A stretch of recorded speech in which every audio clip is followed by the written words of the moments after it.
Hello everyone, welcome to all of you. तो कल अभी हमने ट्रांसलेशनल काइनेमेटिक्स खत्म किया है, तो आज उस पे बेस्ड कुछ प्रीवियस ईयर क्वेश्चन देखेंगे। ठीक है, तो पहला क्वेश्चन है नीट 2017 में पूछा गया है। ठीक है, क्वेश्चन है x and y coordinate of a particle at any time t are x is equal to 5t minus 2t square and y is equal to 10t respectively. मतलब अगर कोई पार्टिकल मूव कर रहा है, ठीक है, कोई भी पार्टिकल सपोज ये 2 डायमेंशनल मोशन कर रहा है, ठीक है, अब इसके जो कोऑर्डिनेट्स हैं किसी भी आप time t is equal to 0 पे देखोगे तो देखिए एक्स कोऑर्डिनेट क्या हो जाएगा 0 इंटू 0 माइनस 0 दैट इज 0। तो एक्स कोऑर्डिनेट 0 हो जाएगा, वाई भी 0 हो जाएगा। ठीक है, तो पार्टिकल यहां से स्टार्ट करेगा। अब वो किस तरीके से मोशन करेगा वो डिपेंड कर रहा है आपका इस मतलब x is equal to 1, x is equal to 2, x is equal to 3 पे आप क्या है कि अगर अलग अलग वैल्यू निकालें x और y कोऑर्डिनेट की तो और उनको जोड़ेंगे तो कुछ आपको आर्बिट्रेरी पाथ भी मिलेगा। ठीक है, वैसे ये मोशन कुछ प्रोजेक्टाइल टाइप का होगा, अगर आप देखेंगे बाद में कुछ ऐसे मतलब पैराबोलिक कर्व होगा प्रोजेक्टाइल। ठीक है, तो कुछ भी हो सकता है, उससे मुझे मतलब नहीं। क्वेश्चन क्या पूछ रहा है, ठीक है, where x and y are in meters and t is in second. ठीक है, the acceleration of the particle at t is equal to 2 seconds. तो सिंपल है, देखिए आपको क्या दिया गया, आपको पता है कि पोजीशन वेक्टर हम लोग कैसे देते हैं, x i cap plus y j cap. ठीक है, और एक्सीलरेशन वेक्टर हमारा क्या आता है, d square r by D T, d square r by D t square. ठीक है, तो वो क्या बनता है जाके d square x upon d t square i cap plus d square y by D t square j cap. ठीक है, d square y by D t square j cap. ठीक है, तो एक्सीलरेशन को अगर मैं देखूं तो इसका एक्स कंपोनेंट क्या होता है, एक्स कंपोनेंट होता है d square x by D t square, और वाई वाला कंपोनेंट वाई की तरफ जो एक्सीलरेशन होगा वो क्या होगा, d square y by D t square. तो पहले हम लोग एक्स कंपोनेंट इसका निकालते हैं। एक्स कंपोनेंट क्या हो जाएगा, D square x by D t square. ठीक है, d square x by D t square, x आपको दिया है 5t माइनस 2t स्क्वायर, तो देखिए ये क्या हो जाएगा, ये आपका आ जाएगा 5t डी। तो एक बार पहले D x by D T करेंगे, ये होगा क्या, बेसिकली ये होगा D by D T of D x by D T. ठीक है, अब ये क्या आएगा, ये आएगा आपका डी बाई डी टी और D x by D T क्या हो जाएगा 5 minus 2t square, 5 minus 4t, 2t square का 4t हो जाएगा। ठीक, फिर एक बार डी बाई डी टी करेंगे तो देखिए ये तो 0 हो जाएगा इसका डी बाई डी टी, ये क्या आएगा माइनस 4। एक्स कंपोनेंट क्या आ गया, एक्स कंपोनेंट आ गया, जो हमारा एक्स कंपोनेंट है वो कैसा आ गया, वो -4 मीटर पर सेकेंड स्क्वायर आ गया। ठीक है, बस, और देखिए ये टाइम पे डिपेंड भी नहीं कर रहा है, तो ये कांस्टेंट हो गया और किस तरफ हो गया, माइनस एक्स डायरेक्शन में हो गया। ठीक है, अब ए वाई निकालते हैं, वाई कंपोनेंट आई थिंक आपको क्लियर हो रहा होगा, वाई कंपोनेंट 0 आना चाहिए, क्योंकि वाई कंपोनेंट क्या होगा, D by D T of D Y by D T. अब D by D T, D Y by D T क्या हो जाएगा 10। ठीक है, तो D by D T of any constant 0 हो जाएगा, ये 10 कांस्टेंट 0 हो जाएगा। तो वाई कंपोनेंट ऑफ एक्सीलरेशन क्या आ गया 0, वाई कंपोनेंट ऑफ एक्सीलरेशन आ गया 0, एक्स कंपोनेंट क्या आ गया -4 मीटर पर सेकेंड स्क्वायर। तो अब आई थिंक जो एक्सीलरेशन है वो क्या आ गया -4 मीटर पर सेकेंड स्क्वायर। अगर वाई कंपोनेंट कुछ और आता तो फिर फाइनल एक्सीलरेशन आप कैसे निकालते, ए एक्स स्क्वायर प्लस ए वाई स्क्वायर। ठीक है, तो यहां पर भी देखिए -4 स्क्वायर प्लस ए वाई स्क्वायर। ठीक है, तो -4 स्क्वायर का जब आप अंडर रूट करेंगे तो वो -4 ही आ जाएगा, अंडर रूट ऑफ -4 स्क्वायर। ठीक है, ये एक तरह से -4 का स्क्वायर है, इसलिए मैं -4 ही यूज करूंगा, -4 मीटर पर सेकेंड स्क्वायर। ठीक है, तो ये आपका आंसर हो जाएगा सी। सिंपल था। नेक्स्ट क्वेश्चन देखते हैं। नेक्स्ट क्वेश्चन आपका सेम 2017 डी का है, रिलेटिव वेलोसिटी कॉन्सेप्ट पे। नेक्स्ट क्वेश्चन आपका जो है वो रिलेटिव वेलोसिटी कॉन्सेप्ट पे है।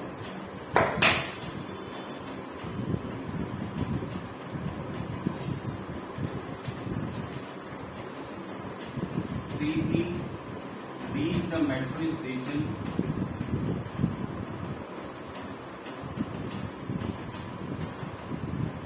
and found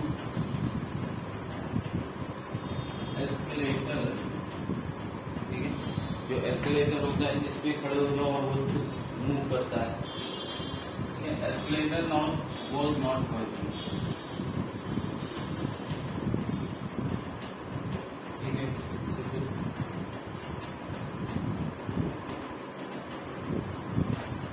She walked up stationary escalator, देखिए इस एस्केलेटर was not working, तो ऑब्वियसली वो क्या है, वो चल के जाएगी, ठीक है, ऊपर। तो walked up the stationary escalator in time t1, और जब ये चल के जाती है तो इसको कितना टाइम लगता है ऊपर पहुंचने में, t1, ठीक है।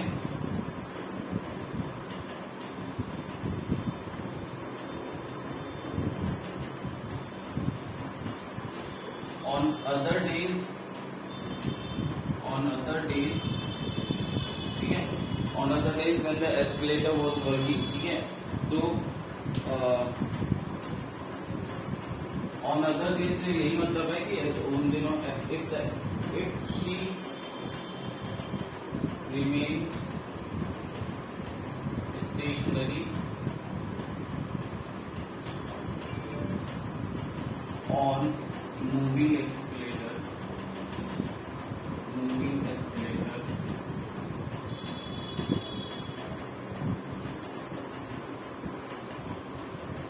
then the escalator takes her up in t2 seconds.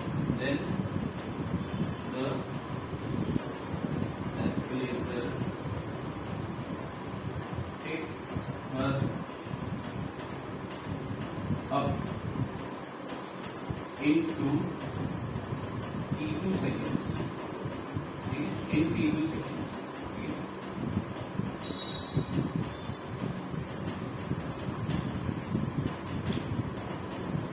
The time taken by her to walk up on a moving escalator will be, okay? The time taken by her to walk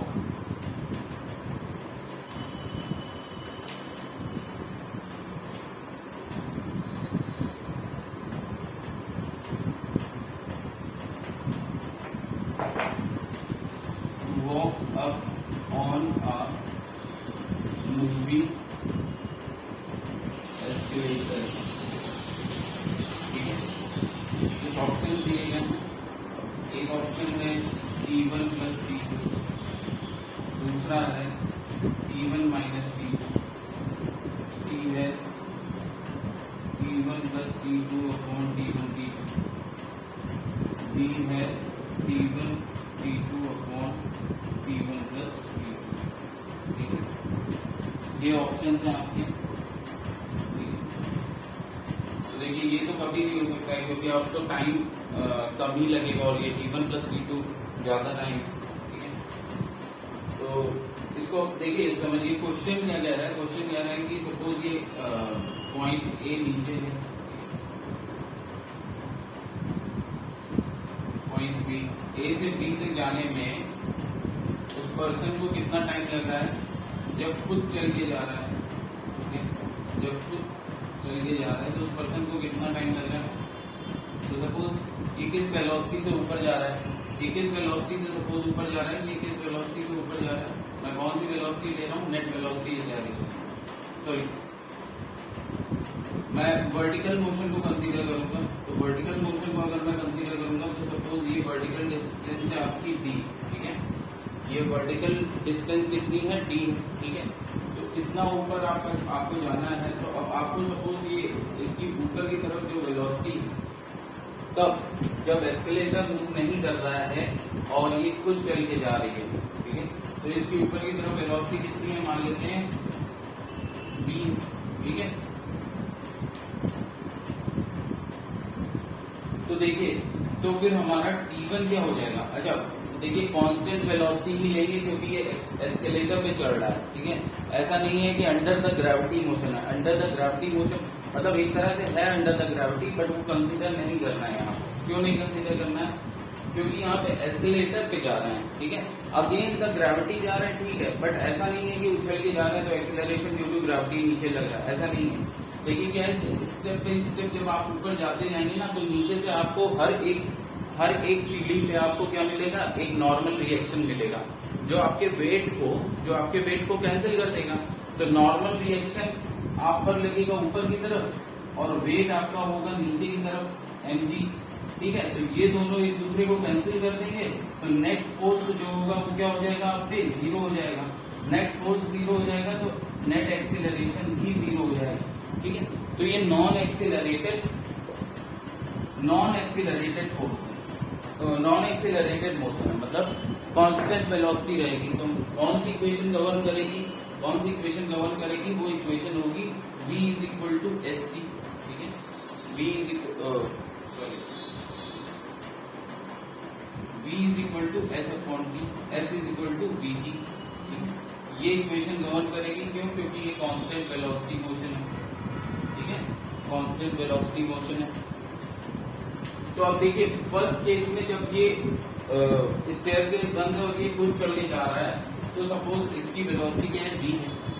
अब इसकी अगर velocity ऊपर की तरफ मैं मान लूं v है, तो क्या होगा, सिर्फ मैं वर्टिकल डायरेक्शन को ही क्योंकि हमको पता है कि जितनी देर में ये वाला वर्टिकल मोशन ये कवर करेगी, उतनी देर में ये हॉरिजॉन्टल डिस्टेंस कवर करेगी, जितनी देर में ये वर्टिकल डिस्टेंस कवर करेगी उतने ही टाइम में ये हॉरिजॉन्टल डिस्टेंस कवर करेगी। तो टाइम निकालने के लिए हमें किसी भी एक मोशन की जरूरत है, या तो वर्टिकल ले लीजिए या हॉरिजॉन्टल ले लीजिए। तो मैं वर्टिकल मोशन कंसीडर कर रहा हूं, तो मैं टाइम t1 क्या लिखूंगा, ये v वेलोसिटी किसकी है, v वेलोसिटी है प्रीति की, तो vp सपोज, ठीक है, तो vp, तो टाइम t1 क्या हो जाएगा, टाइम t1 हो जाएगा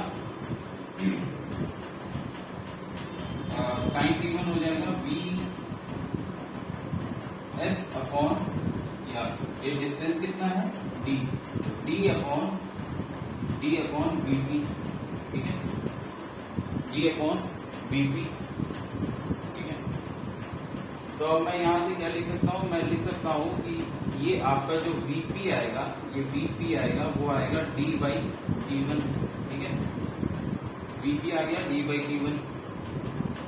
अब जब देखिए, अब जब ये खुद स्टेशनरी है तो vp जीरो हो जाएगा, क्योंकि ये खुद इसकी वेलोसिटी थी, हाँ, तो vp अब जीरो हो जाएगा। अब सेकेंड केस में क्या है, खुद स्टेशनरी है और एस्केलेटर मूव कर रहा है, तो एस्केलेटर ऑल्सो ऐसे जाता है, देखिए एस्केलेटर ऐसे रोल करता है, ठीक है, लेकिन हम लोग सिर्फ वर्टिकल मोशन को कंसीडर कर रहे हैं, तो वर्टिकली भी एस्केलेटर जब ऐसे जाएगा तो समझ लीजिए इसकी कुछ दो कंपोनेंट हो जाएंगे, ठीक है। तो मैं सिर्फ और सिर्फ वर्टिकल कंपोनेंट से सॉल्यूशन निकाल रहा हूं, तो मैं सिर्फ और सिर्फ वर्टिकल कंपोनेंट को कंसीडर करूंगा, तो ये आप लिख सकते हैं VE, ठीक है। सपोज मैं सिर्फ वर्टिकल मोशन को कंसीडर कर रहा हूँ और उसी के डायरेक्शन में मैं सपोज कर रहा हूँ कि जो एस्केलेटर का वेलोसिटी है वो VE है, वर्टिकल डायरेक्शन में। तो अब देखिए T2 क्या हो जाएगा, T2 हो जाएगा D अपॉन VE, T2 हो गया D अपॉन VE। तो VE क्या हो गया, VE हो गया D अपॉन T2, ठीक है। अब देखिए, अब ये नेक्स्ट आपसे क्या टाइम पूछ रहा है, time taken by her to walk up on a moving escalator, मतलब अब एस्केलेटर भी मूव कर रहा है और खुद भी ये मूव कर रहा है, ठीक है।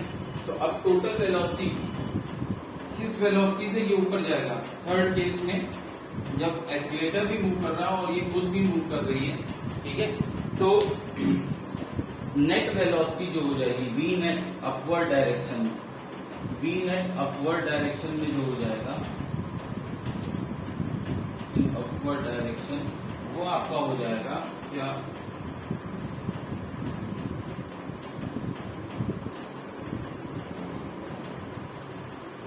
वी नेट अपवर्ड डायरेक्शन में आपका क्या हो जाएगा वीपी प्लस वीई।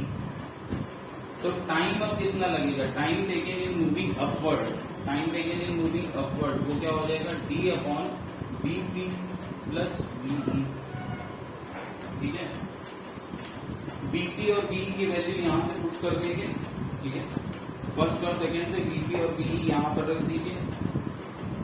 ठीक है, इसमें रख देंगे तो देखिए वीपी क्या है डी बाई टी वन और वीई क्या है डी बाई टी टू। ठीक है, अब डी डी देखिए कैंसिल हो जाएगा तो ये बचेगा one upon one by t one plus one by t two. I think यहाँ से आपको काफी क्लियर होगा कि आंसर क्या आएगा। आंसर हमारा होगा option d t one t two upon t one plus t two. ठीक है, तो ये आंसर हमारा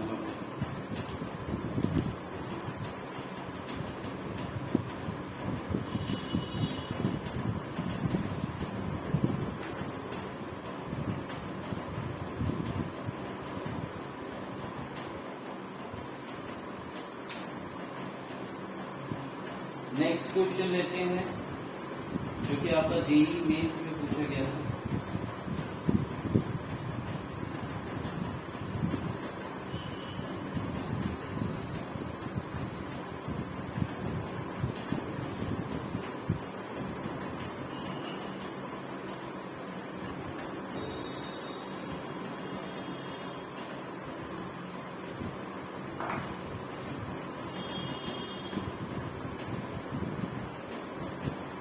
JEE mains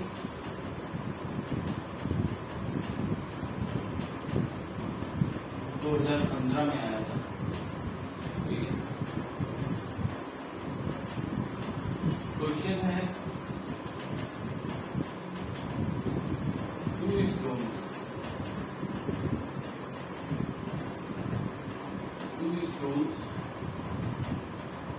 thrown vertically upward.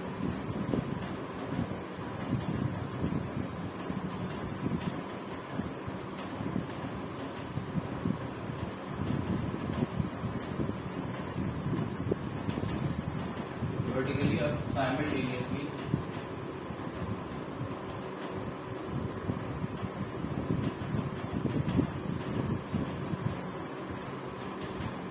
from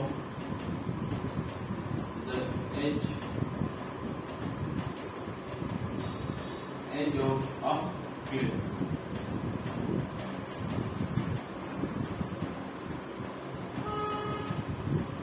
जो कि 240 meter high, 240 meter high,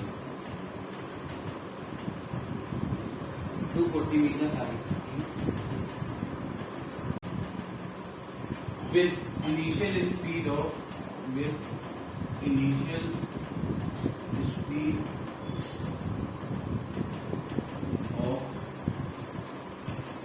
10 meter per second and 40 meter per second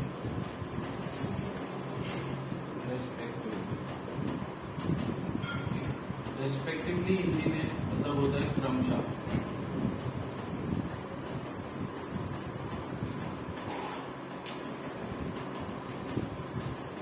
Which of the following graph, ठीक है, options में आपको ग्राफ दिया गया है।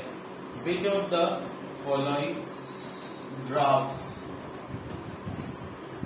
which of the following graphs best represent the relative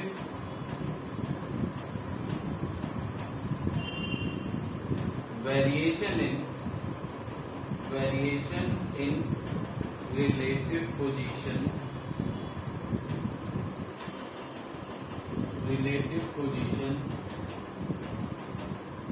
of one particle with respect to other, ठीक है, with time, ठीक है।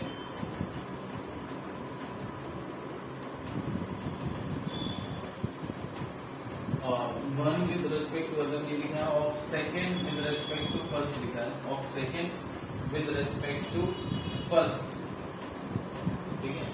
इसका इंपॉर्टेंस है, सेकेंड वाला क्या है, सेकेंड वाला 40 मीटर पर सेकेंड से जा रहा है और फर्स्ट वाला 10 मीटर पर सेकेंड से, इसलिए ये इंपॉर्टेंट है, ठीक है।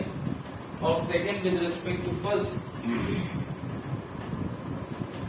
एज्यूम, आगे लिखा है, ठीक है, आपको कंडीशन दी गई है, assume no resistance and no रीबाउंडिंग।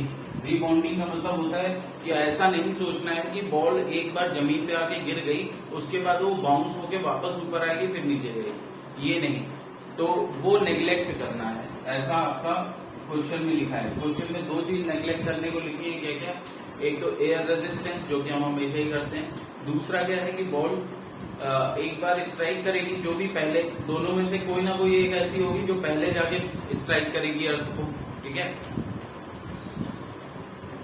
तो ये नहीं कि वो अगर स्ट्राइक करेगी तो हमको ये मान के चलना है कि ये कोलिजन परफेक्टली इनइलास्टिक है, जो कि हम आगे पढ़ेंगे ये क्या होता है, मतलब वो जाके अर्थ पे चिपक जाएगी बॉल, वापस रिबाउंडिंग को नहीं, मतलब वापस जो बाउंस होगा उसको नेग्लेक्ट करना है, ठीक है। अब कुछ ऑप्शंस दिए हैं, ठीक है, ऑप्शंस देखिए, ऑप्शन का इम्पोर्टेंट है, देखिए ये टाइम का वेरिएशन दिया है y2 माइनस y1, देखिए क्या है, रिलेटिव पोजीशन की बात की है ना, तो अगर किसी पॉइंट ऑफ टाइम पे ये वाली बॉल ऊपर है और ये नीचे है, तो ये y2, इसकी डिस्टेंस हो गई y2 इनिशियल पोजीशन से, और इसकी हो गई y1, तो ये रिलेटिव पोजीशन क्या हो जाएगी, y2 माइनस y1, ठीक है। तो y2 माइनस y1 एक ग्राफ ऐसे दिया है,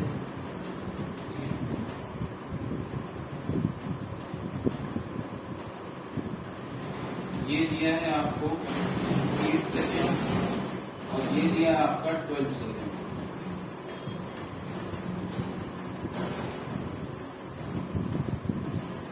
दूसरा ग्राफ है बी,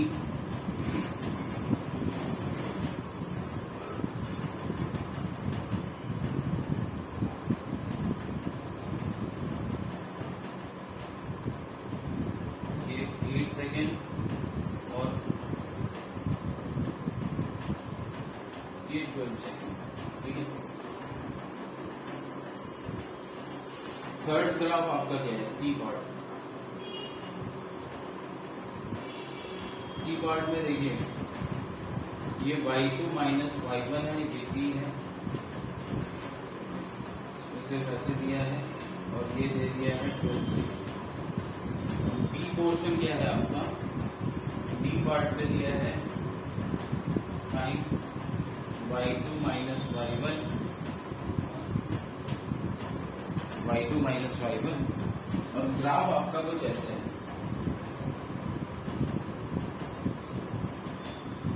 ये 8 सेकेंड और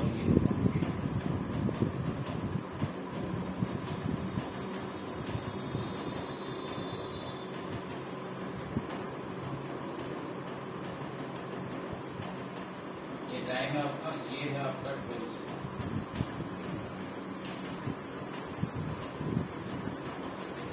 ये 4 ग्राफ दिए हैं, ठीक है। अब देखिए एटलीस्ट इसमें ये तो क्लियर है कि जब हम y2 माइनस y1 को एनालाइज करेंगे तो देखिए रिलेटिव पोजीशन, मैंने कल हमने ये केसेस स्टडी किए थे, आई मीन लास्ट क्लास में किया था ये, कि जो रिलेटिव वेलोसिटी होती है, जो रिलेटिव मोशन होता है, अगर दो प्रोजेक्टाइल फेंके जाएं, ठीक है, दो प्रोजेक्टाइल फेंके जाएं या दो वर्टिकली अपवर्ड जिसको जो वर्टिकली अपवर्ड अगर दो पार्टिकल्स को फेंका है तो वो किस में आता है, वर्टिकल मोशन अंडर ग्रेविटी। अगर प्रोजेक्टाइल भी देखा जाए तो एक तरह से वर्टिकल मोशन ही अंडर ग्रेविटी, बस उसमें क्या होता है, हॉरिजॉन्टल डिस्टेंस भी आ जाती है, ठीक है। तो दोनों ही केस में क्या हो जाएगा, देखिए दोनों पार्टिकल्स जो हैं vertical motion under the gravity कर रहे हैं, ठीक है। तो जब भी हम एक के रेस्पेक्ट में दूसरे को देखेंगे तो देखिए दोनों का एक्सीलरेशन क्या हो जाएगा, जी नीचे की तरफ है। अब किसी एक के फ्रेम ऑफ रेफरेंस में अगर जाएंगे तो दूसरे वाले को जो है वो एक्सीलरेशन कैसा मिल जाएगा, उल्टा करके, राइट, ऑपोजिट डायरेक्शन में, ठीक है। तो किसी एक के फ्रेम ऑफ रेफरेंस में जब हम दूसरे को देखेंगे तो वो कैसा हो जाएगा, एक्सीलरेशन 0 हो जाएगा, ठीक है, एक्सीलरेशन 0 हो जाएगा, ये जी है। अब अगर मान लीजिए हम इसके फ्रेम ऑफ रेफरेंस में जाएंगे तो इसका एक्सीलरेशन इसको मिल जाएगा ऊपर की तरफ, ठीक है। तो नेट एक्सीलरेशन 0 हो गया हमारा, ठीक है। तो अब हम पार्टिकल टू सेकेंड वाले पार्टिकल की विद रिस्पेक्ट टू फर्स्ट, तो सेकेंड वाला पार्टिकल देखिए हमारा कहां से जा रहा है, 40 मीटर पर सेकेंड की स्पीड से ऊपर फेंका था। फर्स्ट वाला पार्टिकल हमने 10 मीटर पर सेकेंड की स्पीड से ऊपर फेंका था, तो ठीक है। तो आप देखिए इतना तो आपको समझ आ जाएगा कि अगर कांस्टेंट वेलोसिटी मोशन है, अगर मोशन हमारा कांस्टेंट वेलोसिटी है, ठीक है, मोशन ऑफ पार्टिकल 2, ठीक है, motion of second particle with respect to 1, ये कैसा होगा, ये होगा आपका कांस्टेंट वेलोसिटी के साथ, कांस्टेंट वेलोसिटी, ठीक है, यूनिफॉर्म मोशन है, यूनिफॉर्म वेलोसिटी, यूनिफॉर्म वेलोसिटी, ठीक है। ये कब तक, अच्छा तो ये देखिए, तो एटलीस्ट ये समझ में आता है जब यूनिफॉर्म वेलोसिटी है तो हमको डिस्प्लेसमेंट टाइम ग्राफ, एक तरह से पोजीशन टाइम ग्राफ बताना है, कहां पर 1 पे आप बैठे हैं। देखिए दूसरे को और पहले को, दोनों को मैंने अलग अलग स्पीड से ऊपर फेंका, तो अब देखिए ये ज्यादा स्पीड से फेंका 40 मीटर और ये कम स्पीड से फेंका, तो ये फर्स्ट पार्टिकल है, ये सेकेंड पार्टिकल है, ऑल्दो दोनों को एक साथ फेंका है। तो अब जिसको मैंने 40 मीटर पर सेकेंड से फेंका है तो वो देखिए ऊपर तक जाएगा, और ये देखिए यहाँ ऐसे नीचे जाएगा, ठीक है, ये धीमे जाएगा। अच्छा, इसकी वेलोसिटी जल्दी 0 हो जाएगी और इसकी वेलोसिटी देर में 0 होगी, ठीक है, इसकी वेलोसिटी देर में 0 होगी और ज्यादा ऊपर तक जाएगा, और इसकी वेलोसिटी जल्दी 0 हो जाएगी और कम ऊपर तक जाएगा। फिर क्या होगा, ये नीचे रिटर्न करने लगेगा, ठीक है, वेलोसिटी 0 ही रिटर्न करने लगा, ये ऊपर जा रहा था और उस समय फिर ये वापस उसके बाद ये नीचे आना शुरू होगा, ठीक है। तो जब तक ये हवा में, जब तक ये फर्स्ट वाला पार्टिकल हवा में है और आप इस पे बैठ के देख रहे हैं तो मोशन आपको कैसा दिखेगा, तब तक मोशन आपको कैसा दिखेगा जब तक ये हवा में है। तो जब तक ये हवा में है मतलब ये खुद मोशन अंडर ग्रेविटी कर रहा है, और मोशन अंडर ग्रेविटी अगर ये कर रहा है तो इसके रेफरेंस में इसका एक्सेलरेशन 0 होगा। तो जब तक ये हवा में रहेगा तब तक ये जो होगा यूनिफॉर्म वेलोसिटी मोशन करेगा, ठीक है। यूनिफॉर्म वेलोसिटी मोशन ये करेगा तो मतलब हमारा जो पोजीशन इसके रेस्पेक्ट में इस पे बैठ के जब आप देखोगे तो इसकी पोजीशन टाइम ग्राफ जो होगा, इसका पोजीशन टाइम ग्राफ जो बनाओगे आप इस पे बैठ के, वो कैसा बनाओगे, एक स्ट्रेट लाइन, क्योंकि जब constant velocity uniform velocity motion होता है तो पोजीशन टाइम ग्राफ हमारा क्या होता है, एक कांस्टेंट स्लोप की लाइन होती है और एक यूनिफॉर्म वेलोसिटी है, तो tan थीटा कांस्टेंट हो जाएगा, तो थीटा कांस्टेंट हो जाएगा। तो अब ये तो समझ में आया कि फर्स्ट पार्ट क्वेश्चन का मतलब जो पहला पार्ट होगा, कौन सा पार्ट है पहला, कि देखिए दोनों को फेंका है ऊपर, ये ज्यादा ऊपर तक जाएगा, ठीक है, ये ज्यादा ऊपर तक जाएगा, ये कम ऊपर तक जाएगा, कम स्पीड से फेंका है, फिर ये रिटर्न होने लगेगा, ये थोड़ी देर बाद रिटर्न होना स्टार्ट होगा। अब दोनों जब तक हवा में है तब तक क्या होगा, दोनों जब तक हवा में है तब तक आप इस पे बैठ के देखेंगे तो ये यूनिफॉर्म वेलोसिटी से मोशन करेगा, ठीक है। अब देखिए ये यूनिफॉर्म वेलोसिटी से मोशन करा और इसकी पोजीशन में इसके अगर कांस्टेंट वेलोसिटी है तो थीटा कांस्टेंट है, और देखिए इनके बीच की जो रिलेटिव पोजीशन है वो बढ़ती जाएगी, ठीक है। ये जब ऊपर गया तब भी ये तेजी से जा रहा है, ठीक है, और ये धीमे धीमे जा रहा है, ये तेज जा रहा है, पोजीशन बढ़ रही, फिर वापस ये नीचे जाने लगा, ये भी जब भी नीचे आ रहा है तब भी पोजीशन जो है रिलेटिव पोजीशन जो है वो दूर हो रहा है, मतलब दोनों पार्टिकल्स दूर हो रहे हैं, तो रिलेटिव पोजीशन इंक्रीज कर रही है। तो एटलीस्ट फर्स्ट पार्ट हमको ठीक है, सब में सही, ठीक है, फर्स्ट पार्ट सब में।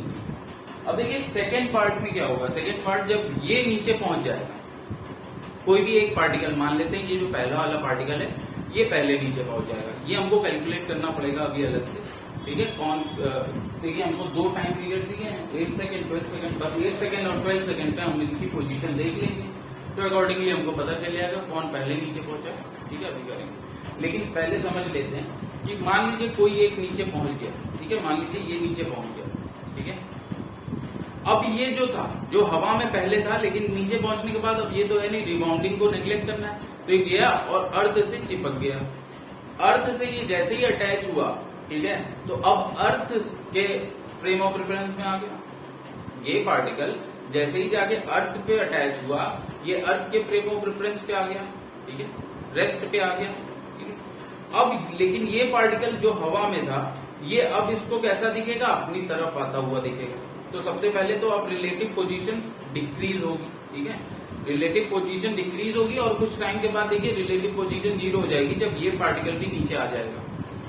लेकिन अब जो ये रिलेटिव पोजीशन डिक्रीज होगी, तो देखिए ये तो अब रेस्ट पे आ गया। अब ये किसके फ्रेम ऑफ रेफरेंस में है, अर्थ के फ्रेम ऑफ रेफरेंस में।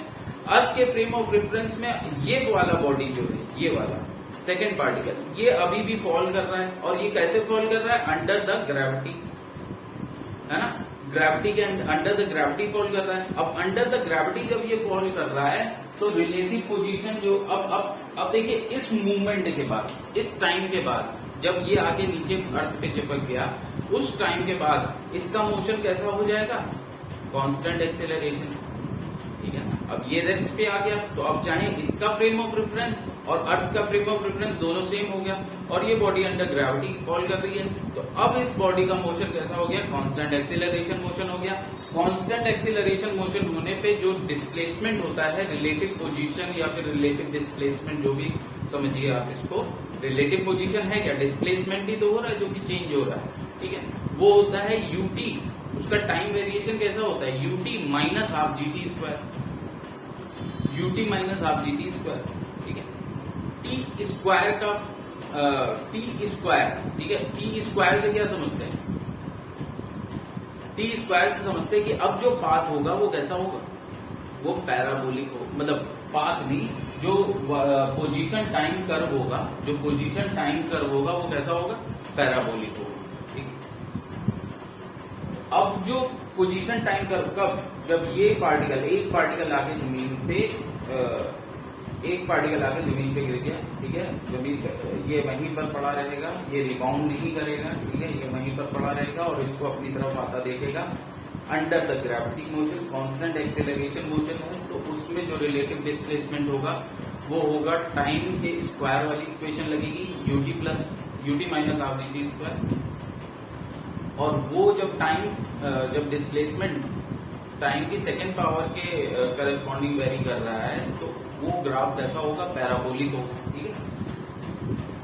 तो अब देखिए, अब कौन सा ग्राफ, ये वाला ग्राफ हो सकता है, ये तो पूरा ग्राफ बना ही नहीं है, इसने तो आधा ही पोर्शन दिखाया है, ठीक है।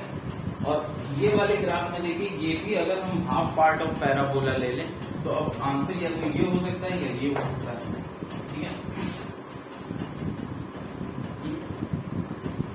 अब देखिए दोनों में ही क्या हो रहा है, दोनों में ही देखिए क्या हो रहा है, दोनों में ही डिस्प्लेसमेंट टाइम के, रिलेटिव पोजीशन टाइम के साथ साथ कम हो रही है कि नहीं हो रही है, इसमें भी रिलेटिव पोजीशन टाइम के साथ कम हो रही है, इसमें भी रिलेटिव पोजीशन टाइम के साथ कम हो रही है, ठीक है, इसमें भी रिलेटिव पोजीशन टाइम के साथ कम हो रही है और इसमें भी रिलेटिव पोजीशन टाइम के साथ कम हो रही है,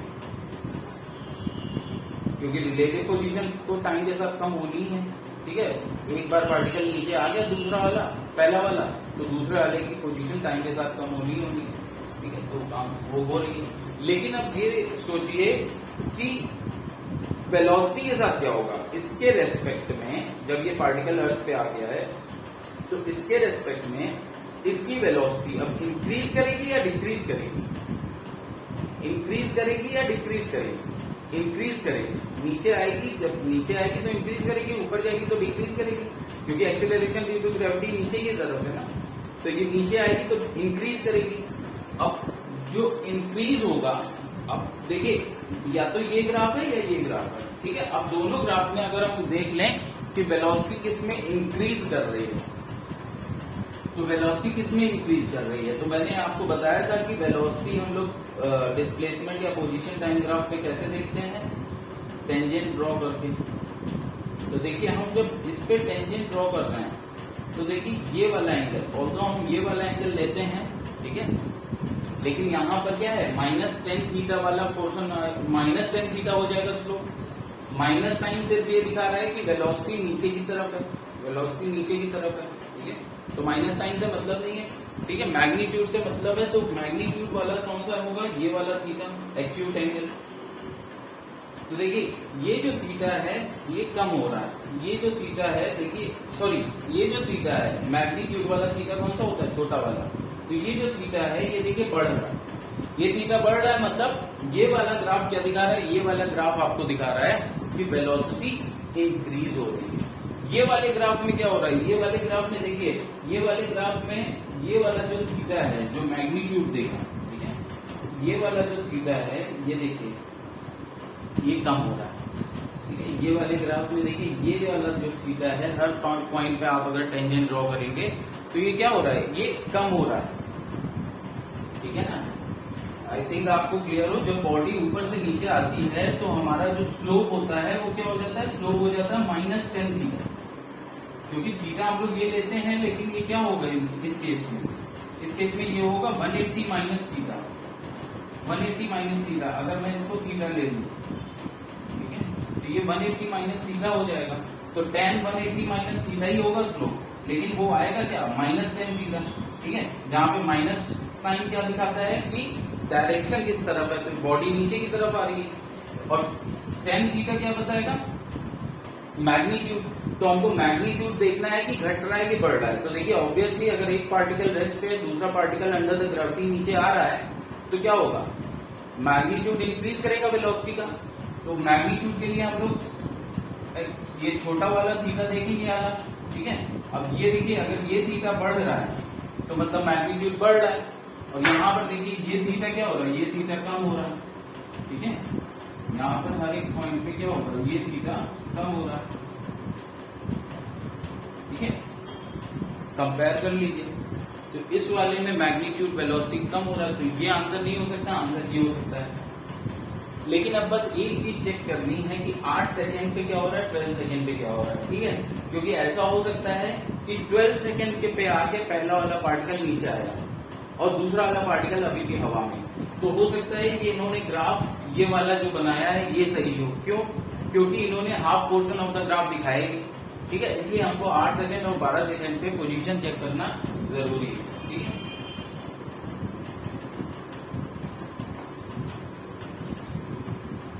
देखिए एटलीस्ट ये तो नहीं है जो मैं इसको हटा दे रहा हूँ। देखिए 8 सेकेंड पे देखिए पार्टिकल 1 जो है वो हमारा वो वाला है जो 10 मीटर पर सेकेंड है जिसका यू, ठीक है, ये यू क्या है 10 मीटर पर सेकेंड।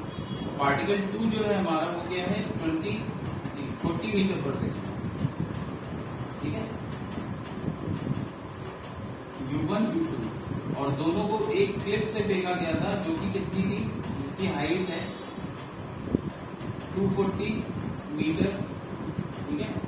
अब देखिए ये पार्टिकल को अगर आपने एक को ऐसे फेंका है तो ठीक है, तो पहले पार्टिकल 1 की पोजीशन देखते हैं at time t is equal to 8 second पे। तो t is equal to 8 second पे जो पार्टिकल 1 है उसकी पोजीशन क्या होगी? उसके लिए आप कौन सा यहां से देख रहे हैं ना, ये स्टार्टिंग पॉइंट है। तो s is equal to ut plus half at square, ठीक है। अब देखिए g नीचे की तरफ है, ठीक है। अब मैं रिलेटिव पोजीशन नहीं देख रहा हूँ, अब मैं क्या देख रहा हूँ? दोनों पार्टिकल के पोजीशन देख रहा हूँ 8 सेकेंड पे और 12 सेकेंड में अर्थ के फ्रेम ऑफ रेफरेंस में। अर्थ पे खड़े होकर मैं देख रहा हूँ दोनों पार्टिकल कहाँ है, 8 सेकेंड पे और 12 सेकेंड पे, ठीक है। तो 8 सेकेंड पे कहाँ है? 8 सेकेंड का पहले देखते हैं। तो S1 देखते हैं क्या है? U। तो U तो देखिए ऊपर की तरफ है, तो हमारा साइन कन्वेंशन यहाँ वही चलेगा कि सारी क्वांटिटी जो ऊपर है उनको पॉजिटिव ले लेंगे और जो नीचे है उनको नेगेटिव ले लेंगे, ठीक है। साइन कन्वेंशन हमारा यही होगा। तो S1 is equal to U क्या है? U देखिए U1 ऊपर की तरफ है 10 मीटर पर सेकेंड, तो 10 इंटू 8, ठीक है, प्लस हाफ जी क्या है, एक्सेलरेशन नीचे की तरफ है, राइट। तो ये एक्सेलरेशन क्या हो जाएगा, -10, टाइम क्या था 8 था, तो 8 तो ये देखिए पार्टिकल 1 की जो पोजीशन आई 8 सेकेंड के बाद वो कितनी आ गई, 80 माइनस 320, तो -240 मीटर, ठीक है। -240 मीटर मतलब कि हमने कहां पर रेफरेंस पॉइंट हमने देखिए यहां लिया था। अब -240 मीटर इसका डिस्प्लेसमेंट है 8 सेकेंड के बाद, तो नीचे की तरफ -240 मीटर डिस्प्लेसमेंट क्या होगा 8 सेकेंड के बाद, -240, माइनस मतलब नीचे की तरफ है और 240 मीटर इसकी मैग्नीट्यूड है, तो मतलब ये अर्थ पे पहुंच चुका है, राइट। यहीं पर तो अर्थ है, क्योंकि ये हाइट क्या थी क्लिफ की 240 मीटर दी गई थी, ठीक है। तो 240 मीटर अर्थ की जो है तो पार्टिकल 1 हमारा कहाँ 8 सेकेंड के बाद नीचे पहुंच चुका है। तो अब और क्लियर हो गया कि आंसर यही होगा, पार्ट बी जो ये बी है आंसर यही होगा, ये क्लियर हो गया, ठीक है।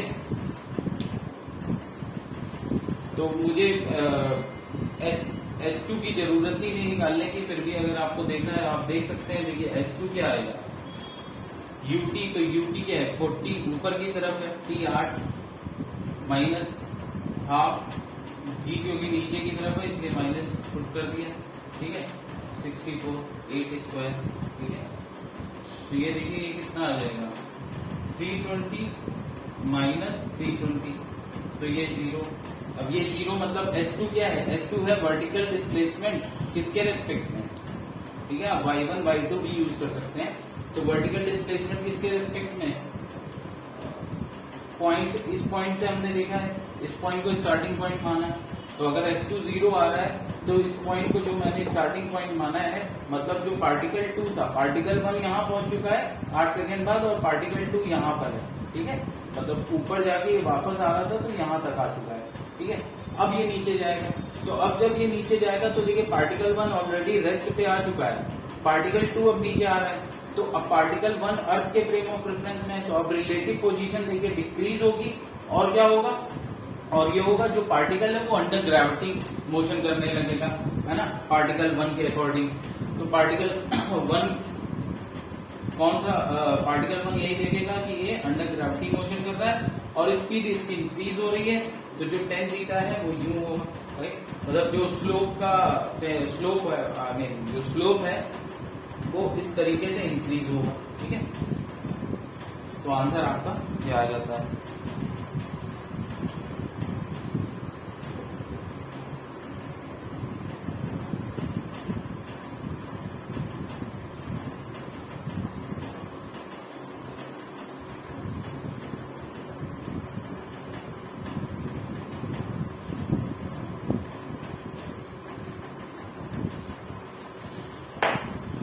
देखते हैं एक जेईई एडवांस का क्वेश्चन है।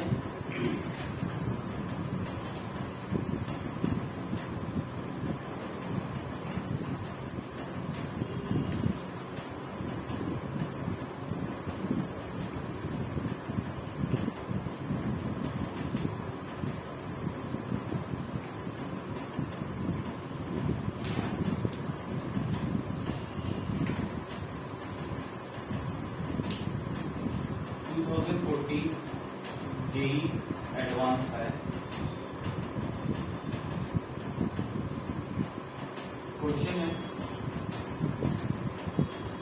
Airplanes A and B are flying, airplanes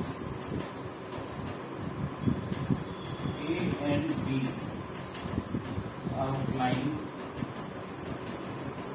ठीक है, with constant velocity in the same vertical plane, with constant velocity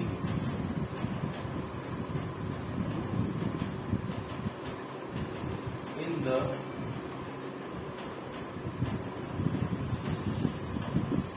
same vertical plane,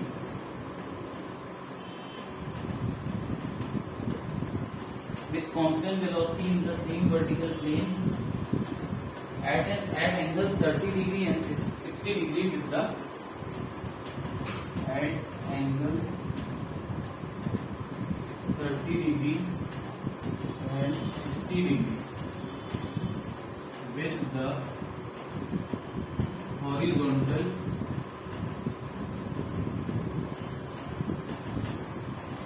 respectively, with the horizontal respectively. ठीक है,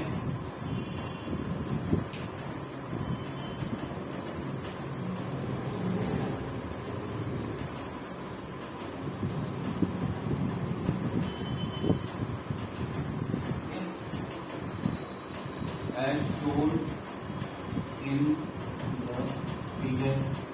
ठीक है, अभी फिगर बनाते हैं. ठीक है, the velocity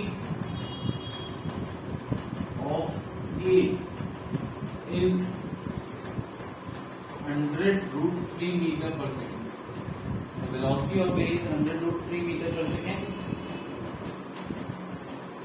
At time t is equal to 0.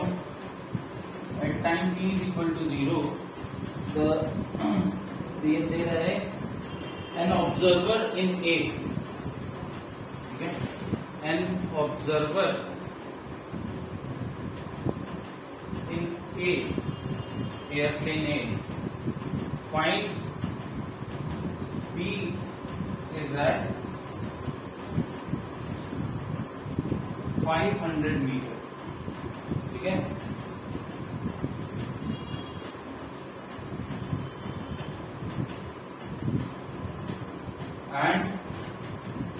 and the observer, which observer, जो कि A में, and the observer sees B moving with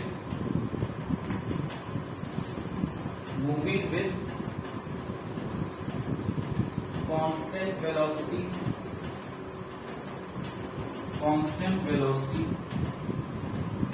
moving with constant velocity perpendicular to the line of motion of it.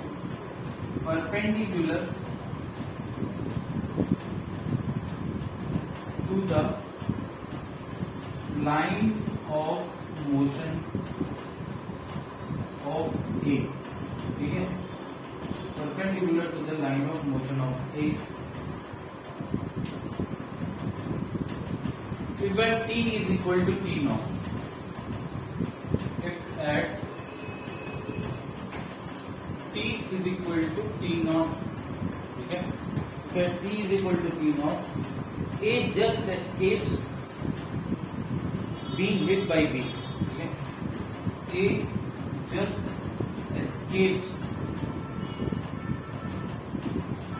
being hit by B. A just escapes being hit by B.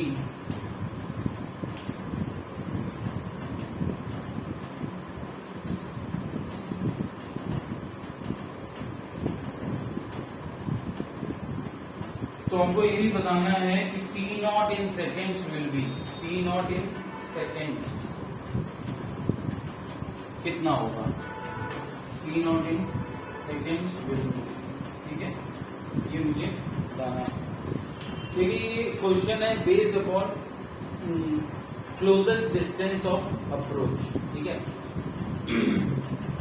दो particle जब जा रहे होते हैं, ठीक है, तो इनके बीच में क्लोजेस्ट डिस्टेंस ऑफ अप्रोच के लिए क्वेश्चन बेस्ड है.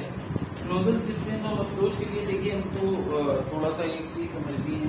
ये क्वेश्चन मुझे रफ करना पड़ेगा इसके सॉल्यूशन के लिए.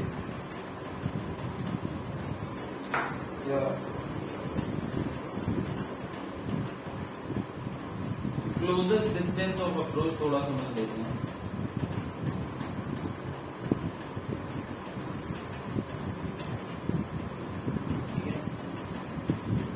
मतलब दो पार्टिकल्स अगर मान लीजिए मूव कर रहे हैं, ठीक है, तो कभी ना कभी ये ऐसा होगा, भले दोनों पार्टिकल कहीं किसी भी प्लेन पे मूव कर रहे हैं, ये दोनों पार्टिकल अगर सेम प्लेन पे मूव कर रहे हैं, तो कभी ना कभी ऐसा होगा कि ये दोनों पार्टिकल क्रॉस करेंगे और एक दूसरे से क्लोजेस्ट डिस्टेंस पे होंगे.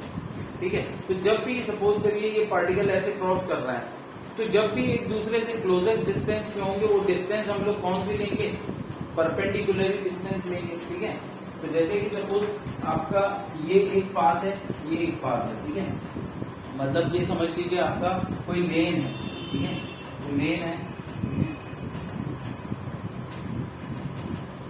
एक कार आपकी इधर से आ रही है, कार ए, ठीक है, इधर से जा रही है कार बी, ठीक है, तो कार बी इधर से जा रही है, कार ए ऐसे जा रही है, ये इधर जाएगी, इधर जाएगी, ठीक है। तो सपोज किसी एक पॉइंट ऑफ टाइम पे कार ए यहाँ पहुंच जाती है और कार बी यहाँ पहुंच जाती है, अगले मोमेंट पे कार ए यहाँ, कार बी यहाँ, ठीक है, कार बी यहाँ से निकल जाएगी, कार ए इधर निकल जाएगी, लेकिन क्लोजेस्ट डिस्टेंस ऑफ अप्रोच क्या होगी, मतलब ये दोनों एक तरह से क्या है, आफ्टर में कोलिजन से बच गया ना ये, तो वही आपका क्वेश्चन में भी पूछ रहा है कि just escapes being hit by B, मतलब बी इसको आके हिट कर देता, तो ये लेकिन ए जस्ट एस्केप, और वो भी किस टाइम पे, टी नॉट पे, तो मतलब टी नॉट पे ये दोनों क्लोजेस्ट डिस्टेंस पे थे एक दूसरे की, right.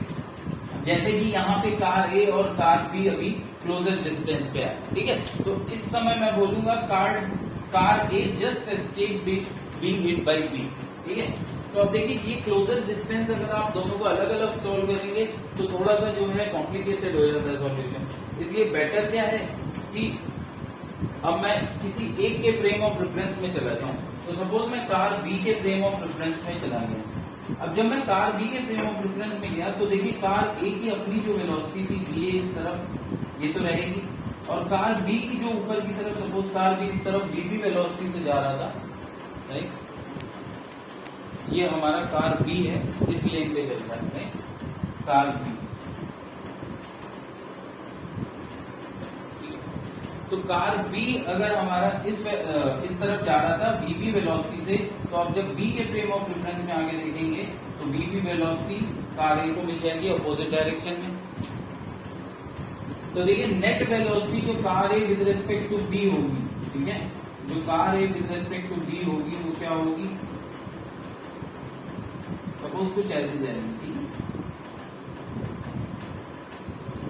Car A with respect to B ये जाएगी, और कार बी अगर हम लोग कार बी के फ्रेम ऑफ रेफरेंस में देखेंगे तो कार बी के फ्रेम ऑफ रेफरेंस में ये तो रेस्ट पे ही होगी कार बी, और कार ए नेट इस डायरेक्शन में जाने लगेगी, तो इस, और फिलहाल हमने माना है कि कार ए और कार बी दोनों जो थे यूनिफॉर्म वेलोसिटी से जा रहे हैं, ठीक है, एक्सीलरेशन 0 है, वही इस क्वेश्चन में भी दिया गया, एक्सीलरेशन नहीं है दोनों का, दोनों ही एयरप्लेन का, ठीक है। तो सिमिलरली यहाँ पर हमने एक्सीलरेशन 0 माना है, ठीक है। तो अब मैं अगर देखूं तो कार एक कौन से पाथ पे आएगी, कार ए इस पाथ को फॉलो करेगी, ठीक है, कार ए इस पाथ को फॉलो करेगी, और कार बी जो होगी रेस्ट पे होगी। ये किस में हम सॉल्व कर रहे हैं, ये बी के फ्रेम ऑफ रेफरेंस पे सॉल्व कर रहे हैं, ठीक है, बी के फ्रेम ऑफ रेफरेंस में आगे सॉल्व कर रहे हैं। अब देखिए यहाँ पर जो क्लोजेस्ट डिस्टेंस ऑफ अप्रोच क्या होगी, क्लोजेस्ट डिस्टेंस ऑफ अप्रोच होगी जो पोजीशन है बी की, वहां से आप एक परपेंडिकुलर ड्रॉ करिए। परपेंडिकुलर किस पे ड्रॉ करेंगे, कार ए की पाथ पे, कार ए के पाथ पे, कौन सा path, with respect to B, with respect to B आपने कार ए का जो पाथ बनाया उस पाथ पे जो भी परपेंडिकुलर होगा वही क्लोजेस्ट डिस्टेंस ऑफ अप्रोच होगी।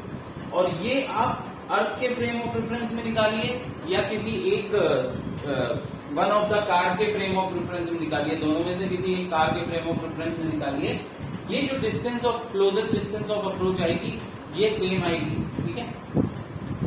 और ये क्लोजेस्ट डिस्टेंस कौन सी होगी, आप क्लोजेस्ट डिस्टेंस के लिए जानते हैं, आपको क्लोजेस्ट डिस्टेंस क्या होती है, परपेंडिकुलर, ये परपेंडिकुलर ड्रॉ करना पड़ेगा क्योंकि यही सबसे छोटी लेंथ होगी।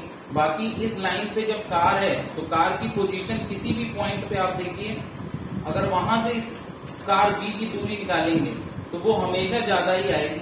सबसे कम डिस्टेंस पे कब होगी कार ए कार बी से, जब बिल्कुल यहाँ पर पहुंच जाएगी, कहां पर, जहां पर हम परपेंडिकुलर ड्रॉ करें बी से, तो कार बी तो जो कार बी की पोजीशन है वहां से जब मैं परपेंडिकुलर ड्रॉ करूं किस पे, पाथ ऑफ कार ए पे, और ये पाथ ऑफ कार ए भी किसका है, विद रिस्पेक्ट टू बी, तो सब कुछ बी के फ्रेम ऑफ रेफरेंस में किया।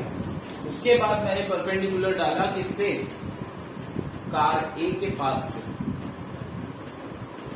तो जो डिस्टेंस आएगी वही होती है क्लोजेस्ट डिस्टेंस ऑफ अप्रोच। और वही आपसे यहाँ पूछ रहा है कि A just escape B hit by B, तो जितना पास आके एस्केप करेगा वही है, ठीक है।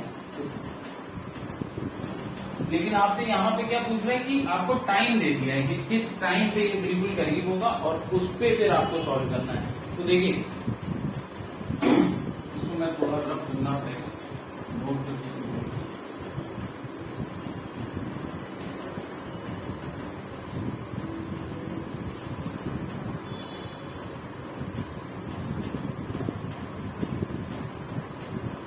देखिए प्लेन ए था, ठीक है, प्लेन ए था मान लीजिए, ठीक है। प्लेन ए आपका जो है, प्लेन ए आपका कितना क्या वेलोसिटी है प्लेन ए की?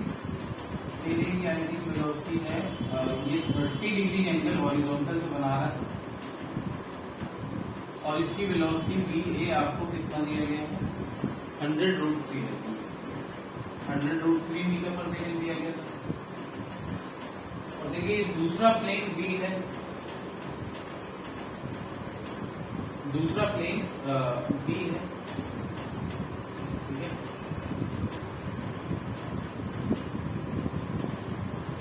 इसकी वेलोसिटी देखिए कुछ दिया गया था,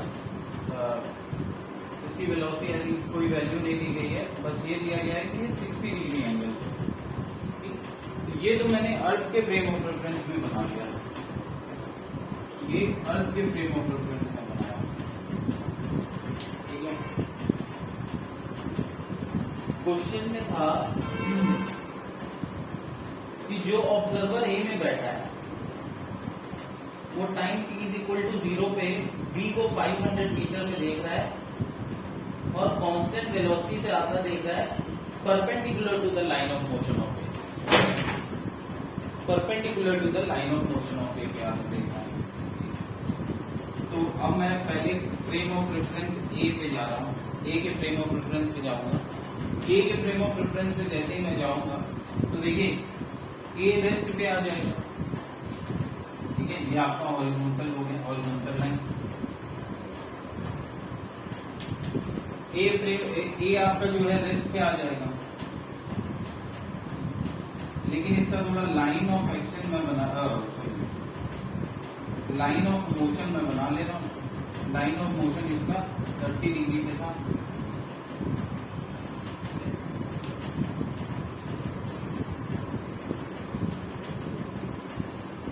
और ये जो B है, अब देखिए B का क्या होगा।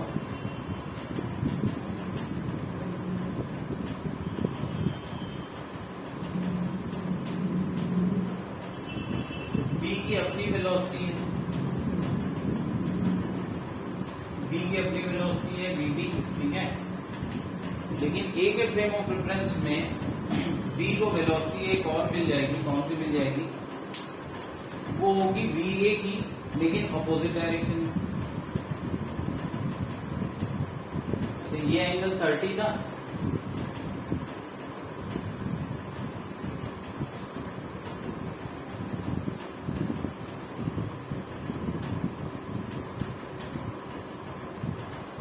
ये आपका ये एंगल 30 है, ठीक है। तो बस ये एंगल 60 है, ये VB है, इस डायरेक्शन में VB है, ठीक है। और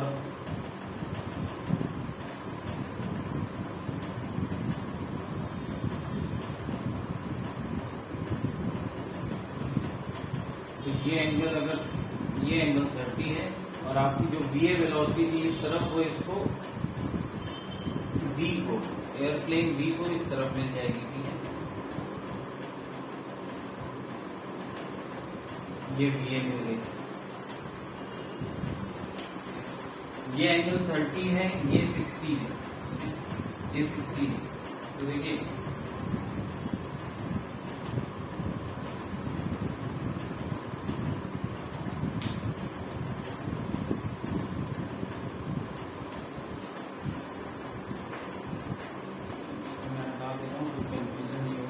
प्लेन बी की बात, ये बी प्लेन बी, ठीक है। अब देखिए इसमें क्या होगा, इसमें जो V A with respect to B आएगा, we A with respect to जो बी आएगा, जो रिजल्टेंट आएगा बी ए और बी डी का, वो कुछ इस डायरेक्शन में आएगा, ठीक है। और ये क्या हो जाएगा, V B with respect to A, V B with respect to A, ठीक है। अच्छा, ये V B with respect to है ए है क्या, जैसा कि हमको क्वेश्चन में दिया गया है कि ऑब्जर्वर जो ए में बैठा है, मतलब जो फ्रेम ऑफ रेफरेंस ए से देख रहा है, उसको ये V B with respect to A कितना दिख रहा है, 90 डिग्री, ठीक है। ये कितना दिख रहा है, 90 डिग्री पे आता दिख रहा है, 90 डिग्री पे आता दिख रहा है। तो अगर ये एंगल 90 है तो आई थिंक ये भी क्लियर होता है कि ये देखिए, ये बी ए और ये लाइन ऑफ मोशन ऑफ ए, ये दोनों पैरेलल है, ठीक है। तो अगर ये एंगल 90 है तो ये एंगल भी 90 है, ठीक है। ये एंगल भी 90 हो गया, और ये एंगल अगर 90 है और ये 60 है, ये 60 है, तो सबसे पहले ये देखिए ये टोटल एंगल कितना हो जाएगा, ये 60 है, ठीक है। तो ये पूरा कितना है, 180। ये एंगल कितना हो गया, ये वाला, ये हो गया 120, ये वाला एंगल, ये हो गया 120, ठीक है। और 120 प्लस 30, 120 प्लस 30, तो टोटल एंगल जो है वो कितना हो गया, ये मान लीजिए थीटा, इसको मैं थीटा बोल रहा हूँ, जो बी ए और बी डी के बीच का एंगल है थीटा, वो कितना हो गया 150, ठीक है। अच्छा, ये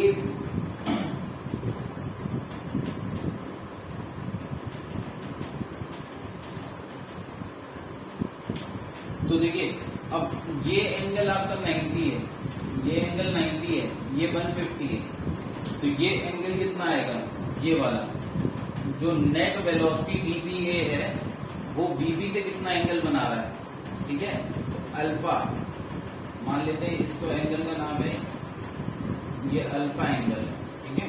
ये अल्फा एंगल क्या है, अल्फा एंगल है जो we B with respect to A, net velocity जो है वो किससे बना रहा है, वीबी से, वो अल्फा एंगल है, ठीक है।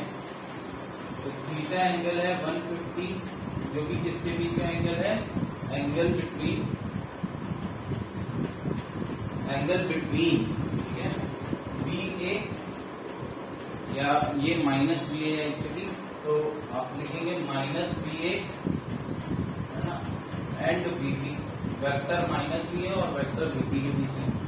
अल्फा एंगल क्या है, अल्फा एंगल है, अल्फा एंगल देखिए क्या हो जाएगा, 150 माइनस 30, सॉरी 150 माइनस 90,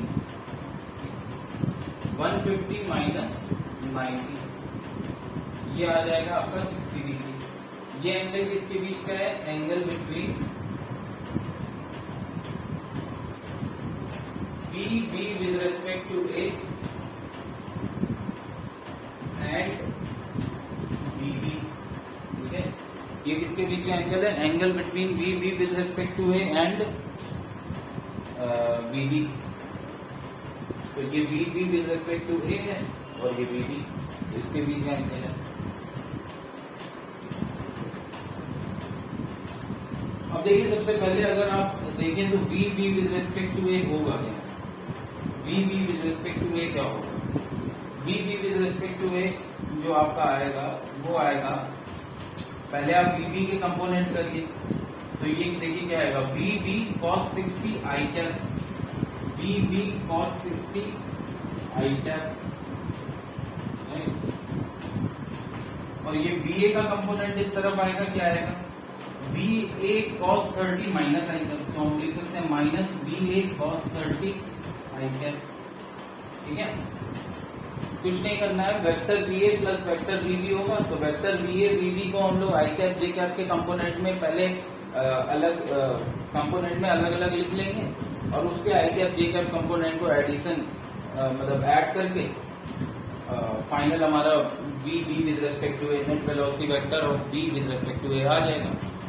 तो हम बस वो डायरेक्ट कर दे रहे हैं, यहाँ पर रिजोल्व कर रहे हैं। तो देखिए ये वी cos 60, पहले तो वी cos 60 आई कैप की तरफ दो कंपोनेंट आएंगे, एक का वी cos 60 और आई कैप वाली along the I cap horizontal component वीए का क्या आएगा, माइनस आई कैप की तरफ आ जाएगा वीए cos 30, ठीक है। तो वी cos यहाँ पर मैं वेक्टर लगा देता हूँ माइनस आई कैप, तो वी cos 60 आई कैप माइनस वीए cos 30 आई कैप, ठीक है। अब देखिए वीबी का वेक्टर या वीबी का कंपोनेंट जे कैप की तरफ क्या आएगा, वीबी sin 60 जे कैप प्लस वीबी sin 60 जे कैप, ठीक है। एंड वीए का कंपोनेंट जो आएगा माइनस वीए का कंपोनेंट जे कैप की तरफ नहीं, माइनस जे कैप की तरफ आएगा और वो कितना होगा, माइनस वीए sin 30, ठीक है, minus V A sin 30 J cap, ठीक है। तो आई कैप एक साथ कर लीजिए और जे कैप एक साथ। तो देखिए V cos 60 minus V A cos 30 आई cap, V cos 60 minus V A cos 30 आई कैप और V sin 60 minus V A sin 30 J cap, V sin 60 minus V A sin 30 J cap. कितना हो गया? अब देखिए इसमें वीए आपको 100√3 पता है, cos 30 पता है, sin 30 पता है, sin 60 cos 60 सब पता है, वीबी नहीं पता। तो अब मैं वीबी के लिए क्या करूंगा, तो वीबी के लिए मैं देखिए मुझको ये मालूम है कि tan अल्फा की वैल्यू क्या होती है, tan अल्फा, अल्फा क्या है, alpha is the angle which between B with respect to A and V B. तो tan अल्फा क्या है, tan अल्फा आपका एंगल है किसके बीच का, ये देखिए बी विद रिस्पेक्ट टू ए और वीबी के बीच का एंगल है अल्फा। तो tan अल्फा हमारा क्या हो जाएगा, tan अल्फा हो जाएगा वी ए, ठीक है, V A sine theta, theta क्या है 150 upon V B plus V A cos theta, तो थीटा अगेन 150। अब देखिए tan अल्फा, अल्फा कितना है, अल्फा है हमारा 60 डिग्री, ठीक है। तो आपके पास देखिए tan 60 की वैल्यू होती है, अल्फा 60 है, tan 60 की वैल्यू √3 हो जाएगी, बीए भी पता है, sin 150 भी पता है, ठीक है, बीए 100√3 है, बीए cos 150 पता है, सिर्फ बीबी अननोन है, यहाँ से बीबी आपका आ जाएगा, यहाँ से बीबी आ जाएगा। तो देखिए बीबी विद रिस्पेक्ट टू ए, बीबी की वैल्यू बस मिसिंग थी तो वो आपने निकाल ली हो जाएगी, यहाँ से आप बीबी निकाल लेंगे, ठीक है। आपको कुछ एक्सप्रेशन बेसिकली आपका V B with respect to A आपका कंपोनेंट फॉर्म में आ जाएगा। तो सपोज ये आपका आ जाता है V B with respect to A, है ना, एक्स, और ये जो आता है आपका ये है कुछ ना कुछ वैल्यू आ जाएगी V B with respect to A इसका वाई कंपोनेंट, ठीक है। तो फाइनली आपके पास जो मैग्नीट्यूड होगा V B with respect to A वो क्या होगा, √of V B with respect to A X square plus V B with respect to A Y square. ये आपके पास मैग्नीट्यूड आ गया। अब देखिए मैंने बताया था क्लोजेस्ट डिस्टेंस ऑफ अप्रोच क्या होता है, क्लोजेस्ट डिस्टेंस ऑफ अप्रोच होता है कि जो पार्टिकल बी का पाथ आएगा, जो पार्टिकल बी का पाथ आएगा किसके फ्रेम ऑफ रेफरेंस में, ए के फ्रेम ऑफ रेफरेंस में, ठीक है, उस पाथ पे ए की पोजीशन जहां है वहां से एक परपेंडिकुलर ड्रॉ करिए, ठीक है, वही डिस्टेंस होती है क्लोजेस्ट डिस्टेंस। और अगर आपसे क्वेश्चन में जैसे पूछा गया था कि अगर टी नॉट टाइम पे it just escapes, A just escapes hitting by B, मतलब कि तो मतलब कि एट टाइम टी नॉट ये लोग दोनों सबसे ज्यादा पास में थे। तो मैं ये बोल सकता हूं कि टी नॉट टाइम पे ये पार्टिकल ने कितनी डिस्टेंस कवर करी है, बी ने कितनी डिस्टेंस कवर करी है विद रिस्पेक्ट टू ए, ये डिस्टेंस कवर करी है, ठीक है। और ये डिस्टेंस जो ऑब्जर्वर ने ऑब्जर्व की थी वो कितनी थी, 500। ऑल्दो ये time t is equal to 0 पे ऑब्जर्व की थी, लेकिन जैसे ही time t is equal to 0 हो या time t is equal to t nought, अगर मैं ऑब्जर्वर के फ्रेम ऑफ रेफरेंस में देखूं तो ऑब्जर्वर के फ्रेम ऑफ रेफरेंस में इनिशियली जो पार्टिकल कितना दूर था, b कितना दूर था, b था 500 मीटर पे, और शुरू से ही पार्टिकल b जो है वो इस लाइन के परपेंडिकुलर ही आता हुआ दिख रहा था। जो ए पे ऑब्जर्वर बैठा है उसको, जो ये लाइन जो पाथ ऑफ द ए है उसके हमेशा परपेंडिकुलर ही आता हुआ दिख रहा था ऑब्जर्वर ए को, और कितनी दूरी पे दिख रहा था, 500 मीटर, ठीक है, 500 मीटर दूरी पे दिख रहा था। अब B with respect to A आ गया है। अब जैसा कि ऑब्जर्वर ए को क्या दिख रहा है कि कांस्टेंट एक्सीलरेशन मोशन है, ठीक है। तो आपको क्या निकालना था, टाइम टी नॉट। अब इसका मतलब क्या है, टी नॉट पे ये पार्टिकल जो था बी या एयरप्लेन जो था बी वो इसी के लाइन ऑफ मोशन पे था, ए के ही लाइन ऑफ मोशन, ए जिस तरफ जा रहा है, मतलब ए जिस लाइन पे मूव कर रहा है उसी लाइन पे एयरप्लेन बी पहुंच गया था। वही क्लोजेस्ट डिस्टेंस ऑफ अप्रोच होगी और वही टाइम होगा जब ये दोनों सबसे पास होंगे और भिड़ने के चांसेस थे, लेकिन जस्ट एस्केप, ठीक है, नहीं भिड़े, ठीक है। तो बेसिकली टाइम टी नॉट में ये समझ आ गया कि एयरप्लेन बी ने कितनी डिस्टेंस कवर करी है, 500 मीटर, ठीक है। तो आपको यहां से सिंपली क्या करना है, टी नॉट आपका क्या हो जाएगा, डी बाई बी 500, डी या S by B 500 upon B with respect to A, इसका जो मैग्नीट्यूड आएगा। तो आपका टी नॉट यहाँ से आ जाएगा। अब ये देखिए इतना लंबा कैलकुलेशन, cos 60, कई इरेशनल नंबर आ जाएंगे, √3, ठीक है, √3 आ जाएगा, और बाकी सब, मतलब ये थोड़ा सा जो है कॉम्प्लिकेटेड भी हो रहा है और टाइम टेकिंग भी है इजी, मतलब आपको सिंपली आपको बस स्टेप बाय स्टेप चलते जाना है, लेकिन कैलकुलेशन थोड़े से जो है इरेशनल नंबर आ जाएंगे, इरेशनल नंबर जैसे √3 आ जाएगा, √3/2, ठीक है। तो ये थोड़ा कॉम्प्लिकेटेड हो जाता है, ठीक है। तो अब देखिए इसका ऑल्टरनेटिव मेथड भी है, ये तो अपना आपने समझ लिया कि वो क्या रहा है। अब देखिए इसका ऑल्टरनेटिव मेथड देखते हैं।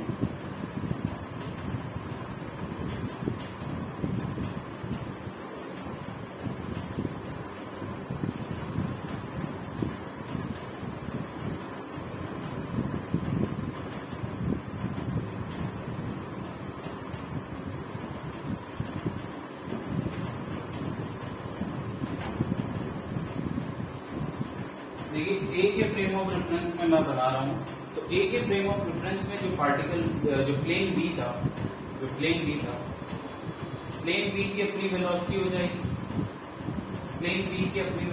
जाएगी, वी बी, ठीक है।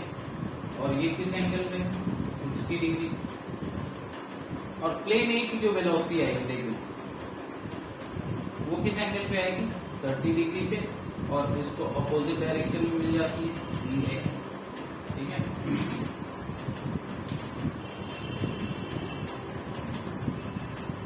अब ये देखिए ये ऑब्जर्वर ए को क्या दिख रहा है, ऑब्जर्वर ए को दिख रहा है कि जो नेट वेलोसिटी है, ऑब्जर्वर ए को क्या दिख रहा है, ऑब्जर्वर ए को दिख रहा है कि जो नेट वेलोसिटी है डी की, वो किस तरफ है, इसके लाइन ऑफ मोशन के परपेंडिकुलर है, ठीक है। ऑब्जर्वर ए को यही दिख रहा था, ठीक है।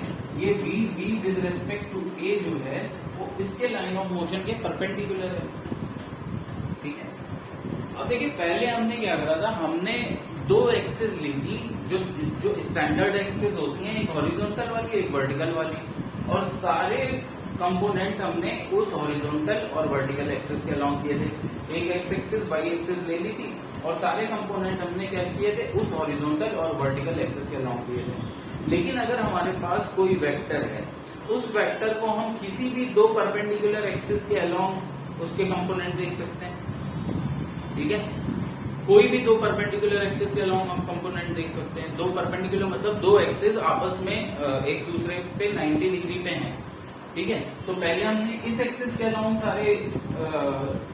सारी वेलोसिटी के कंपोनेंट लिए थे इस एक्सिस के अलोंग।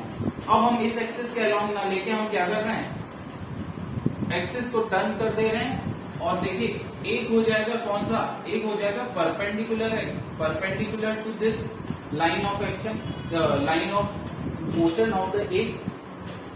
मतलब अब हम दो एक्सिस ये एक्स वाई ना लेके हम दो एक्सिस कौन सी ले रहे हैं, एक तो एक्सिस हो गई परपेंडिकुलर ए के लाइन ऑफ मोशन के परपेंडिकुलर और दूसरी हो गई ए के लाइन ऑफ मोशन के पैरेलल। ये दो एक्सिस हम ले रहे हैं।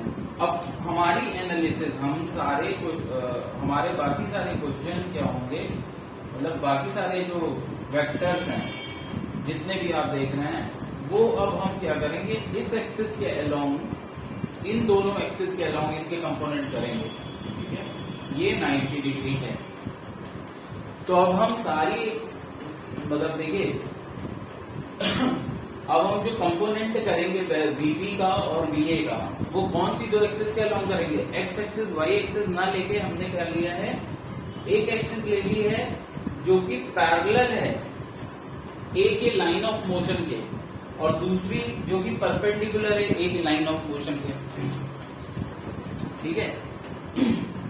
तो अब देखिए वीबी क्या हो जाएगा, वीबी का कंपोनेंट इसके अलोंग कितना हो जाएगा, देखिए वीबी का कंपोनेंट इसके अलोंग कितना हो जाएगा।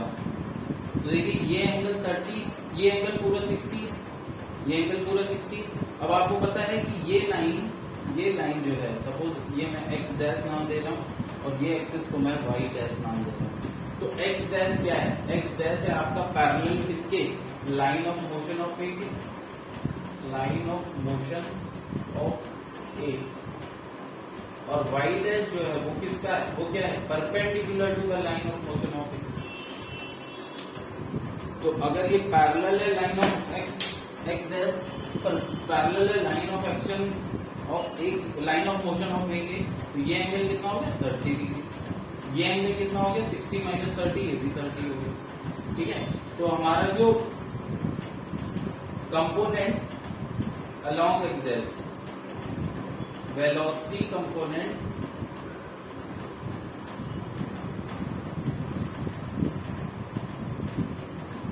of vp along x dash आएगा, वो क्या आएगा, उसको मैं लिख रहा हूं vb x dash। ये कितना आ जाएगा, ये आ जाएगा vb cos 30, vb cos 30 हो गया, ठीक है। और velocity component along y dash क्या हो जाएगा, vb y डैश क्या हो जाएगा, vb sin 30, ठीक है। ये दोनों परपेंडिकुलर है, तो vb sin 30। अच्छा ये जो va है, va देखिए क्या है, va जो a की वेलोसिटी थी इस तरफ, इसको पलट के इस तरफ मिली है, b को इस तरफ मिल गई है, ठीक है। तो इसका और ये एंगल 30 है, तो मतलब ये क्या है, ये इसी के अलोंग होगा, x डैश एक्सिस के अलोंग होगा और ऑपोजिट डायरेक्शन में होगा, ठीक है। तो va क्या हो जाएगा, बेसिकली माइनस x डैश की तरफ हो जाएगा, ठीक है ना। तो मैं लिख सकता हूँ किस तरफ, अलोंग, मतलब माइनस x डैश की तरफ, माइनस x डैश एक्सिस की तरफ है, ठीक है, along minus x dash axis, ठीक है।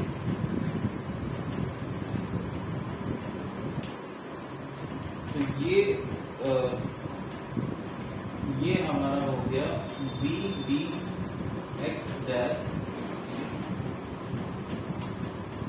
ये हमारा हो गया vb x डैश और ये हमारा हो गया vb y डैश, ठीक है।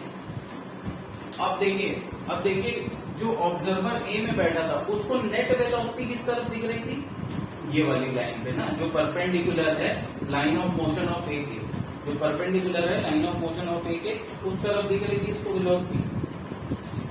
तो इसका मतलब क्या है कि जो velocity component parallel to the line of action है वो जीरो हो जाएगा। कैसे, देखिए अगर पैरेलल कंपोनेंट भी होगा और परपेंडिकुलर कंपोनेंट भी होगा, ठीक है, अगर ये दोनों होंगे V B A Y dash और V B A X dash, अगर ये दोनों कंपोनेंट होंगे प्लेन बी के पास, तो हमेशा रिजल्टेंट आपको इस तरफ नहीं मिलेगा, जो कि कभी भी परपेंडिकुलर नहीं होगा, है ना।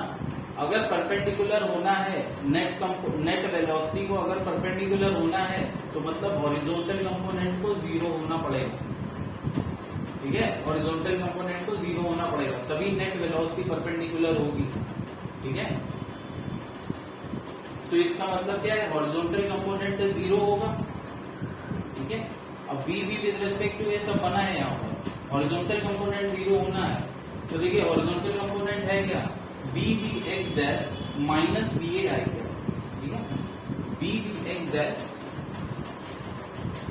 हॉरिजॉन्टल कंपोनेंट जो है, या not horizontal component, parallel component, ठीक है, component of velocity along Y dash, ठीक है, ये क्या होगा, ये आपका 0 होगा क्वेश्चन के अकॉर्डिंग। तो देखिए ये क्या हो जाएगा, V B X dash, V B X dash, ये आपका किसके बराबर हो जाएगा, वी ए के। अब वी बी एक्स डैश क्या है, वी बी कॉस 30, ठीक है, वी बी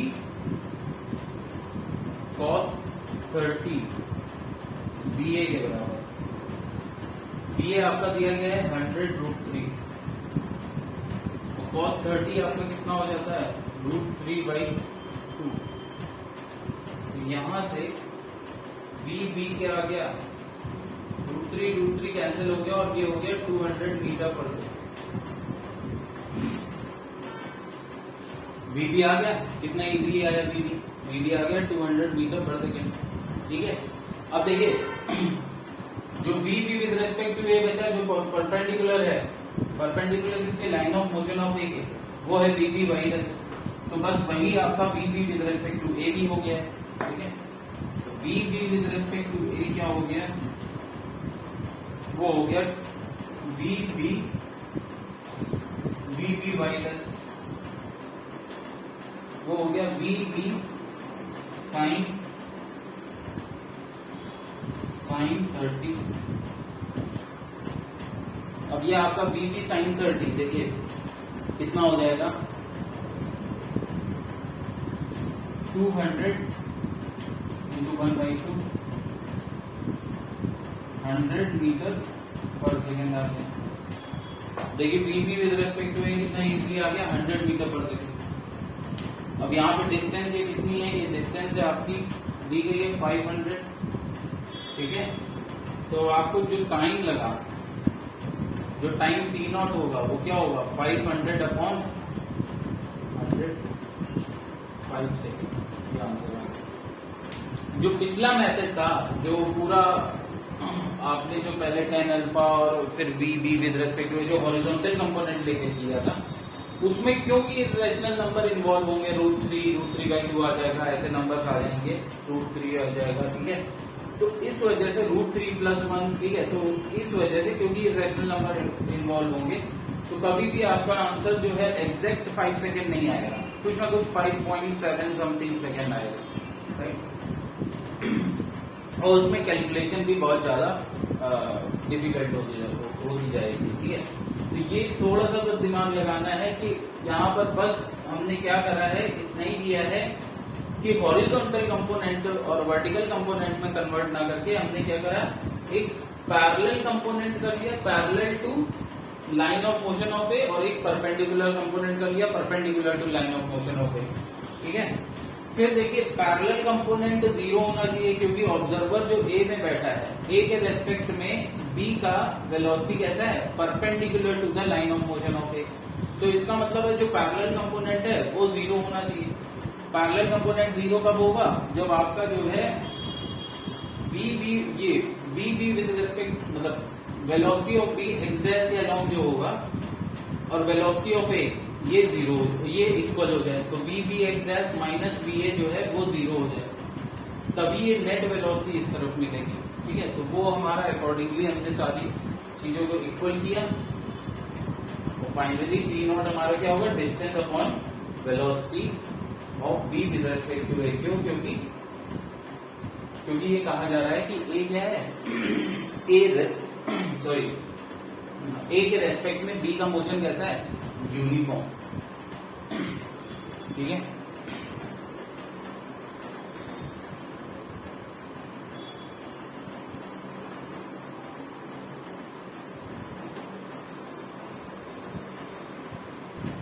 अब देखिए नेक्स्ट हम एंटर करते हैं डायनामिक्स पोर्शन में, ठीक है। ट्रांसलेशनल काइनेमेटिक्स खत्म हो गया, अब डायनामिक्स पोर्शन देखेंगे, जिसमें अभी हमने जो काइनेमेटिक्स में पढ़ा है कि कोई मोशन एक्सीलरेटेड है, किसी पार्टिकल को एक्सीलरेशन मिल रहा है, कोई रेस्ट पे है, कोई जो है कांस्टेंट वेलोसिटी से मूव कर रहा है, तो ये अलग अलग तरीके का मोशन हो क्यों रहा है, ठीक है।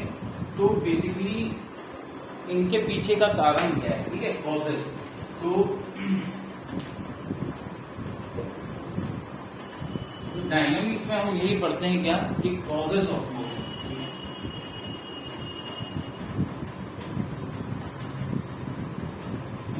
इसमें बेसिकली कॉजेज ऑफ मोशन की बात करेंगे,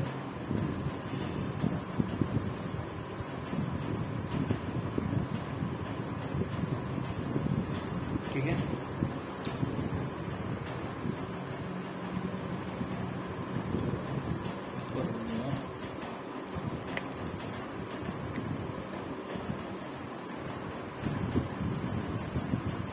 तो कॉजेज ऑफ मोशन में बेसिकली आपके क्या आता है, सबसे पहले स्टार्ट करते हैं फोर्स। फोर्स क्या है, फोर्स को बल भी बोलते हैं। कभी आप बॉडी को पुश कर रहे हैं या पुल कर रहे हैं, ठीक है। बॉडी आप बॉडी को पुश कर रहे हैं या बॉडी को आप पुल कर रहे हैं, ठीक है। खींचना और ये दबाना, ठीक है, ये दोनों ही चीजें क्या है, ये आपकी ये एक तरीके का फोर्स होता है, ठीक है। इस फोर्स की वजह से क्या आता है, बॉडी में चेंजेस आते हैं, ठीक है। बॉडी अगर रेस्ट पे थी तो देखिए बॉडी मूव करने लगी, ठीक है। हो सकता है कभी ये फोर्स क्या हो, बॉडी अगर एक तरफ से फिक्स है, तब अगर आप इस पे जो फोर्स लगाएंगे तो ये बॉडी को मूव नहीं करा पाएगा, ठीक है। क्या करेगा, ये बॉडी को डिफॉर्म करेगा, मतलब इसके शेप में चेंज कर देगा, ठीक है।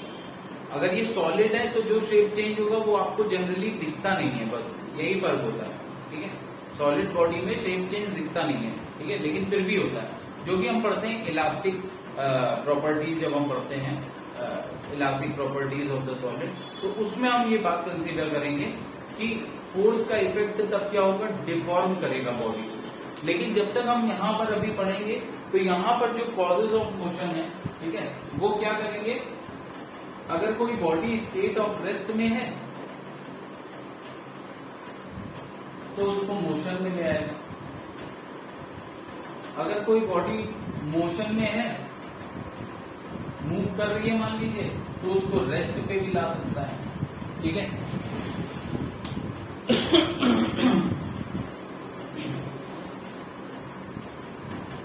अब देखिए ऐसा होता क्यों है, ठीक है। तो अब देखिए अगर मैं बात करूं कि कॉजेज ऑफ मोशन, इसका इफेक्ट क्या होता है, कॉजेज ऑफ मोशन एक तरह से कारण, ठीक है, और इनका प्रभाव क्या होता है, ठीक है। इफेक्ट क्या होगा इनका, प्रभाव, इसका प्रभाव यही होगा कि बॉडी को क्या मिल जाएगा, एक्सीलरेशन मिलेगा, ठीक है। मतलब बॉडी क्या है, एक बार में लगेगी, ठीक है। बॉडी एक बार में लगेगी तो अकॉर्डिंगली वेलोसिटी में क्या होगा, वेलोसिटी इंक्रीज हो सकती है, ठीक है। वेलोसिटी इंक्रीज हो जाएगी, बॉडी मोशन में आ सकती है। बॉडी मोशन में है तो आप क्या है कि फोर्स ऐसे भी लगा सकते हो कि क्या हो जाए, डेसिलरेशन हो जाए, डेसिलरेशन हो जाए। डेसिलरेशन प्रोवाइड करेगा अगर फोर्स, तो बॉडी क्या होगी, मोशन में होगी और रेस्ट पे आ जाएगी। लेकिन अगर आप मान लीजिए आपने ये बॉडी को एक बार मोशन दिया, ठीक है, आपने बॉडी को एक बार मूव कर दिया, अब बॉडी पे कोई फोर्स नहीं लग रहा है, तो बॉडी उसी स्टेट में मूव करती रहेगी। क्यों, क्योंकि अब उसको रुकने के लिए भी क्या चाहिए, फोर्स चाहिए। उसको रोकना है तो भी आपको फोर्स लगाना होगा, और अगर बॉडी रेस्ट पे थी तो वो रेस्ट पे ही रहेगी, उसको आपको मोशन में लाना है तो एक्चुअली इनिशियली फोर्स देना पड़ेगा। लेकिन सोचिए आपने एक बार फोर्स दिया, बॉडी मोशन में आ गई, अब बॉडी पे कोई फोर्स नहीं लग रहा है, कोई मतलब कोई भी नहीं, फ्रिक्शन भी नहीं, ठीक है। तो उस केस में बॉडी अब क्या करेगी, मूव करती रहेगी कांस्टेंट वेलोसिटी से, ठीक है, कांस्टेंट वेलोसिटी से मूव करती रहेगी। जरूरी नहीं फोर्स कोई आप ही लगाओगे, फोर्स नेचर भी लगाता है, ठीक है, जैसे कि फ्रिक्शन फोर्स, तो वो भी नहीं होगा, तो बॉडी कांस्टेंट वेलोसिटी से ही मूव करती रहेगी, ठीक है। तो अगर कोई बॉडी कांस्टेंट वेलोसिटी से मूव कर रही है तो जरूरी नहीं है कि उस पर फोर्स लग रहा हो, जरूरी नहीं है कि, या फिर ये जरूरी ही है कि उस पर फोर्स नहीं लग रहा है, नहीं, जरूरी नहीं है कि उस पर कोई एक्सटर्नल फोर्स लग रहा हो। लेकिन ऐसा भी हो सकता है कि कभी आपको दिख रहा है कि एक्सटर्नल फोर्स लग रहा है। सपोज करिए ये कोई सरफेस है जो कि रफ है, ठीक है, रफ सरफेस है, यहाँ बॉडी रखी है, अब आप इधर से पुश कर रहे हैं, ठीक है, और कॉन्टिन्यूसली आपको पुश करना पड़ रहा है, तब ये 2 मीटर पर सेकेंड की कांस्टेंट वेलोसिटी से चल रही है, कांस्टेंट वेलोसिटी से चल रही है। अब यहाँ पर आपको क्या हो सकता है, आपको धोखा हो सकता है कि अब देखिए कांस्टेंट वेलोसिटी मेंटेन है लेकिन हम तो फोर्स लगा रहे हैं, ठीक है। तो आप जो भी फोर्स लगा रहे हैं वो किसको ओवरकम करने के लिए लगा रहे हैं, जो फ्रिक्शन लग रहा है, जो फ्रिक्शन लग रहा है उसको ओवरकम करने के लिए लगा रहे हैं। तो अगर मैं अपनी बॉडी को एक सिस्टम मान लूं, अगर मैं अपनी बॉडी को एक क्या मान लूं, सिस्टम, तो देखिए तो इस बॉडी के बाहर, बॉडी के बाकी आसपास जो आप पुश दे रहे हैं, आप हो गए, सरफेस से इसको क्या मिल रहा है, फ्रिक्शन मिल रहा है, तो सरफेस हो गई। तो इस बॉडी के अलावा बाकी सब चीजें इसके लिए क्या हो जाएंगी, सराउंडिंग, ठीक है। तो हम अपनी, जब भी हम इस एनालिसिस को करेंगे, जब भी हम न्यूटन्स लॉज ऑफ मोशन पे बेस्ड कोई भी प्रॉब्लम करेंगे, ठीक है, तो उसको हम दो तरीके से देखेंगे, सिस्टम प्लस सराउंडिंग। और बेसिकली अब हमारे पास आगे थर्मोडायनेमिक्स में, ठीक है, थर्मोडायनेमिक्स में, इवन रोटेशन में, तो मोस्टली हर जगह हमारे पास क्या होगा, एक सिस्टम होगा।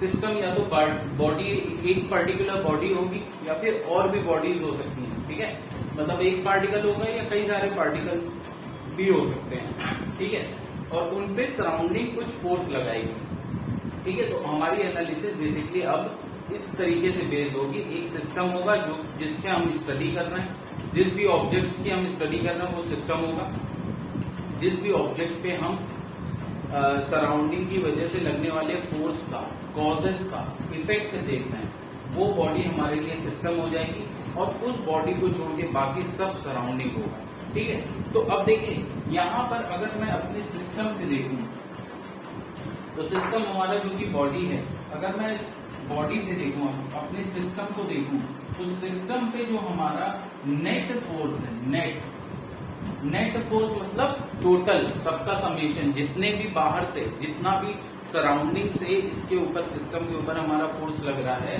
तो अगर मैं नेट फोर्स देखूं इस पे, बॉडी पे, सिस्टम में अभी हमारी एक बॉडी है, ठीक है, तो सिर्फ मैं एक बॉडी की बात कर रहा हूँ, तो नेट फोर्स हमारा क्या हो जाएगा, पुश माइनस फ्रिक्शन, ठीक है। अब जब ये पुश और फ्रिक्शन इक्वल होंगे तो नेट फोर्स क्या हो जाएगा, 0। तो बेसिकली हमारा जो कांस्टेंट वेलोसिटी इसलिए मिल रहा है क्योंकि नेट फोर्स हमारा 0 है, ठीक है।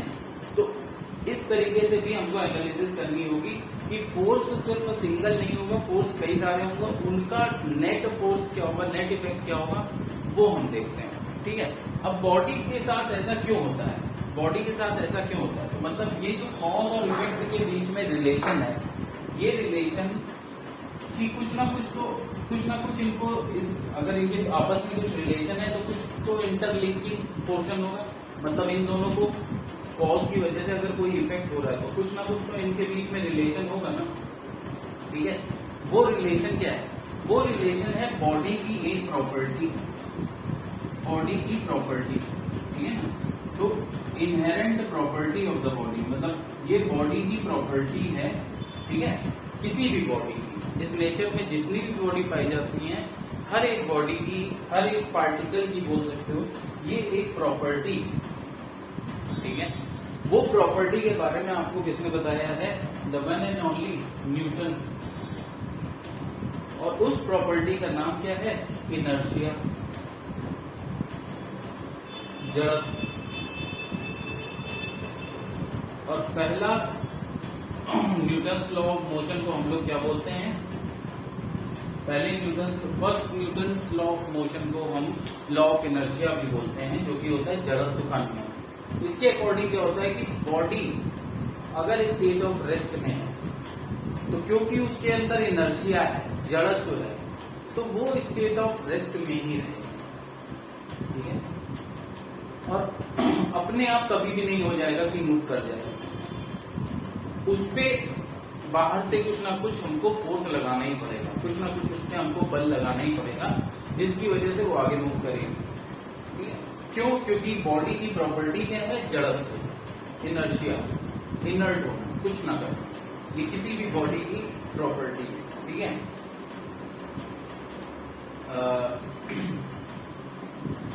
तो अगर बॉडी, मान लीजिए आपने बॉडी को एक बार मोशन में कर दिया, तो अब बॉडी को मोशन में ही रहना है, ठीक है। बॉडी को मोशन में ही रहना है, ना अपनी स्पीड इंक्रीज करेगी, ना कम करेगी, ना जीरो करेगी। कब तक? जब तक इसके ऊपर कोई बाहर से फोर्स नहीं लगता, ठीक है। तो यही हमारा जड़त्व का नियम है, ठीक है। तो ये था हमारा introduction of the next chapter, ठीक है। अब नेक्स्ट चैप्टर हम नेक्स्ट क्लास से स्टार्ट करेंगे, ठीक है। तो थैंक यू वेरी मच।